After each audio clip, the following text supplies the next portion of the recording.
Bom dia, queridos! Quero convidá-los a abrir a Bíblia em Atos, capítulo 21, versículos 17 a 25. Quando chegamos em Jerusalém, os irmãos nos receberam com alegria. No dia seguinte, Paulo foi conosco encontrar-se com Tiago e todos os presbíteros que estavam presentes. Paulo saudou e relatou minuciosamente o que Deus havia feito entre os gentios por meio do seu ministério. Ouvindo isso, eles louvaram a Deus e disseram a Paulo: Veja, irmão, quantos milhares de judeus creram, e todos eles são zelosos da lei. Eles foram informados de que você ensina todos os judeus que vivem entre os gentios a se afastarem de Moisés, dizendo-lhes que não circuncidem seus filhos, nem vivam de acordo com os nossos costumes. Que faremos? Certamente eles saberão que você chegou. Portanto, faça o que lhe dizemos. Estão conosco 4 homens que fizeram um voto. Participe com esses homens dos rituais de purificação e pague as despesas deles para que rapem a cabeça. Então todos saberão que não é verdade o que falam de você, mas que você continua vivendo em obediência à lei. Quanto aos gentios convertidos, já lhes escrevemos a nossa decisão de que eles devem abster-se de comida sacrificada aos ídolos, do sangue, da carne de animais estrangulados e da imoralidade sexual. Fazendo uma transição importante. No Antigo Testamento, Deus prometeu aos judeus que da descendência deles enviaria o Cristo para salvar as nações. O judaísmo foi a luz que brilhou na época do Antigo Testamento. Há mais de 300 profecias sobre Jesus Cristo no Antigo Testamento. Jesus cumpriu essas profecias. Seu sacrifício vicário, ou seja, ele morreu por nossos pecados, e sua ressurreição dentre os mortos são os pontos mais importantes de tudo quanto Jesus fez, viveu e ensinou.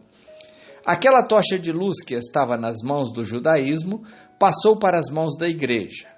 João capítulo 1, versículo 11 e 12 diz: Veio para o que era seu, mas os seus não o receberam.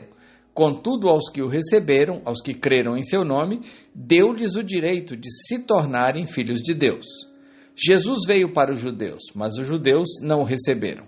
Então a tocha de ser suas testemunhas foi passada à igreja, composta de judeus e também dos não-judeus. Nesta transição, alguns costumes e ensinos que Deus deu ao povo judeu já não tinham mais o mesmo peso e razão de ser. A igreja de Jesus era composta de judeus que deveriam ser circuncidados por causa de sua lei e também dos outros povos convertidos à fé cristã. E estes não deveriam ser circuncidados. A circuncisão vinculava as pessoas ao compromisso de cumprir toda a lei judaica. A lei judaica era boa, mas era para os judeus. A igreja que viveu na época em que foi escrito o livro de Atos estava passando por essa transição.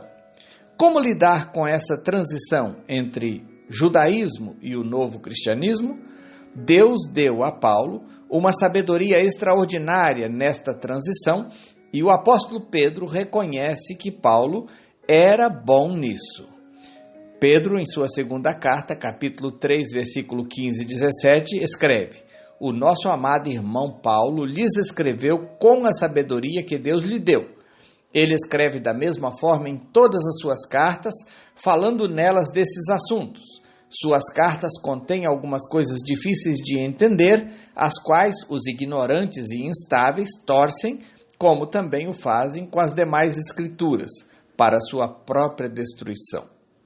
Pedro reconheceu que Deus deu uma sabedoria especial a Paulo. Paulo tinha uma capacidade especial de explicar pontos difíceis de entender. Corria um boato de que Paulo estava ensinando os judeus a desobedecer à sua própria lei. Paulo não fazia isso. Ele dizia que a lei é boa. Ela serviu para conduzir as pessoas até Jesus Cristo. Só Jesus Cristo salva. A lei não podia salvar, senão não teria sido necessária a vinda de Jesus. A lei dos sacrifícios era uma figura da morte de Jesus pelos nossos pecados, mas Nós somos salvos pela graça, mediante a fé, e isso não vem de nós, é um dom de Deus, não vem das obras, para que ninguém fique se orgulhando diante de Deus. A salvação é um presente que Deus dá aos que confiam em Jesus Cristo como suficiente Salvador e o recebem como Senhor de suas vidas. Então recomendaram a Paulo que participasse da cerimônia de purificação junto com alguns outros judeus, tentando desfazer aquela falsa acusação. E Paulo concordou. Paulo contou aos líderes da igreja em Jerusalém as coisas que Deus andou fazendo pelo mundo afora através do ministério dele, e todos ficaram maravilhados e louvaram a Deus. A obra entre os judeus também estava sendo um grande sucesso. Milhares de judeus haviam crido no evangelho de Jesus, mas eles continuavam a seguir as leis de seu próprio povo. Esta era a orientação da igreja. Os judeus obedeceriam à lei dos judeus, mas os gentios apenas seguiriam as recomendações de abster-se de comida sacrificada aos ídolos, do sangue, da carne de animais estrangulados e da imoralidade sexual. Estes pequenos cuidados da parte da igreja, composta de gentios convertidos à fé cristã, já ajudaria a igreja formada basicamente de judeus convertidos à mesma fé. É bom não causar tropeço a ninguém por causa da minha liberdade em Cristo. Paulo sabia, cria e ensinava estas coisas. É desse jeito. Tenham todos um bom dia. Deus os abençoe.